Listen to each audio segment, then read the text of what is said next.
Hey everyone, today I'm going to show you how to polish your distributor using some sandpaper and what grits to use and so on.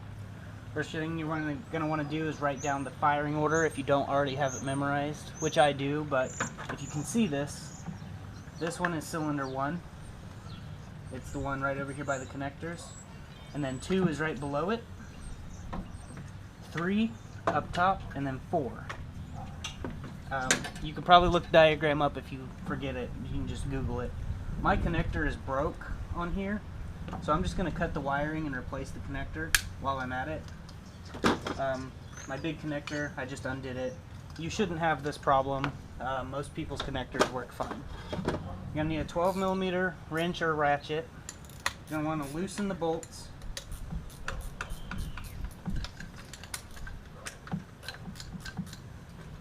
Make sure to place a rag underneath the distributor because it will spill out a little bit of oil.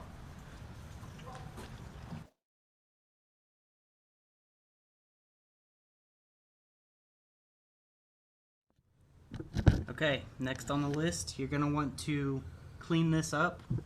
I have some soapy water. It's in a simple green container, but it's just soapy water with Dawn dish soap. Dawn dish soap works the best to degrease. So you're going to want to degrease it, and if you get any water in the connectors, make sure you air blow it before you remove or before you install it back on the car. But just make sure to get it really clean. I'm going to let it soak for a minute while I explain all the other things you need. You're going to need some steel wool with the 40, the number 4, or the hashtag 4 zeros. It's really fine steel wool. It's pretty much the final polishing will be with something like that. You're going to need some just random sandpapers. I've got a few 180 grits. This is a 120, it'll knock down the metal pretty fast. Then I've got 220 for the second layer. You do 120 or 180 for the first, 220 for the second, then you'll work up to 320, then after that you'll go straight to 400. After 400 you can work your way up to 1500 grit. It's like really smooth almost, but it's still sandpaper.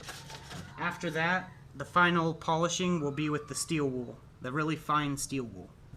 So I'll get started cleaning this up and getting started sanding.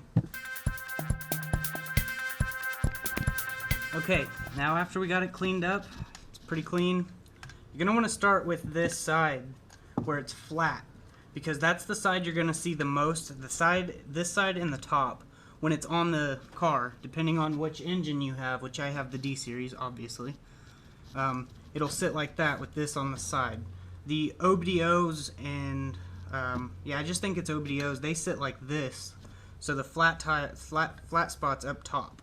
This will be on the side, so you're going to want to focus mainly on this area here and this area here. We're going to do it all back down here and everything, but you're going to want to focus mostly up top because that's the side you'll see the most. What you're really going to want to notice for is all these casting imperfections. You're going to want to get those completely smooth and gone before the final polish.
Now for the third step.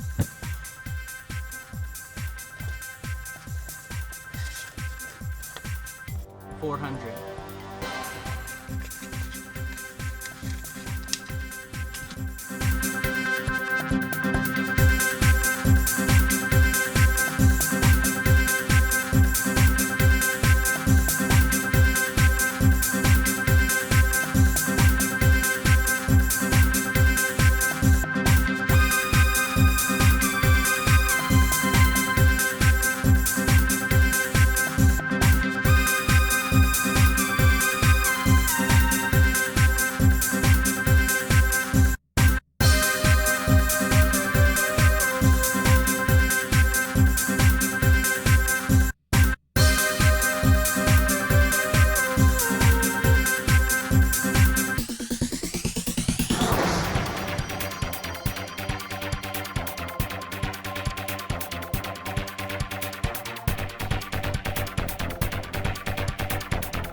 Polished it out with this soft hand thing. I don't even know really what it is. I know it comes in a car washing kit for detailing cars.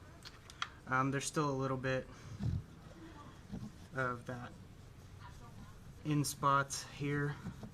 Just go over it with a little soft rag just to kind of give it that extra little shine. And that's basically all I do. I didn't have very much steel wool, so I couldn't do it all, but I use the polishing compound from Turtle Wax. It's a scratch remover, and it works really good. It comes with this pad, but I don't know where the pad went. It would have made this even shinier than it is. I'm having troubles with this getting as shiny as I want it to be, but I still think it's pretty good. There's still some scratch marks showing, but it's nothing. I don't know, imperfection is perfection to me, so little things show. It's okay for me because I know nobody's perfect, and I don't have the professional polishing Dremel or anything like that. So this is basically how I do it for pretty much not a lot of cost to me. I had most of the stuff to do this, so I just decided to do it and make a video showing how to. You can also do this to alternators and clutch master cylinders or brake master cylinders, something like that. It looks really good. If you want, you can top it off with a clear coat, but I don't recommend it. It kind of dulls it a little bit. But a little bit more of this with the polishing compound buffer, and this would shine twice as good, but it's pretty good. The last one was $1,500. And then the steel wool, the 4-0 steel wool, it has 4 zeros on it. And you'll see that the steel wool collects around the magnets inside, collect it. So just make sure it's cleaned out before you go put it back on. And that's basically it. Thanks for watching, everybody. Like, subscribe, share the video, and let me know what you guys think. Alright, there it is. You see how shiny that is? It still has a little bit of the compound on it. I'm going to finish getting it all off, but I figured I'd give you a little view of it. It's pretty shiny. Back side. See the Front side looks pretty good. Pretty good shine on it. It's the little things like that that make a difference in the engine bay. Thinking about doing the master cylinder for the brakes, and haven't decided what else I might do yet, but I've seen people do the entire block and head and tranny, but I don't think I'm wanting to do all that. It takes a while to do. But I hope this video has helped somebody learn how to polish. If you have a buffer wheel, you knock out a lot of time. If I were you, I would get a Dremel polishing kit. It would make this process so much faster. But I'm just working with what I have right now, so hope you like it. Like, subscribe, share, let everybody know. This is definitely a good how-to video for the people that don't know how to polish. And if you're trying to port and polish an intake manifold, don't polish it like that, because you actually need some of that turbulence in your intake system. I know it sounds crazy, but just look it up or go to school for bench flowing. You'll know exactly what I'm talking about. You have to have a little bit of that flow restricted because it atomizes the fuel better. But the port and polish is a whole different video for a whole nother time. But yeah, just make sure you can polish the exhaust side of the head if you do that, the polish like that, but not the intake side, because you need that. But yep, like, subscribe, share, let everyone know. Thanks for watching, everybody. I appreciate all the new subscribers and old subscribers that have been there since day one. Thank you guys. Keep hitting the like button and let people know about my videos. Thanks for watching, everybody.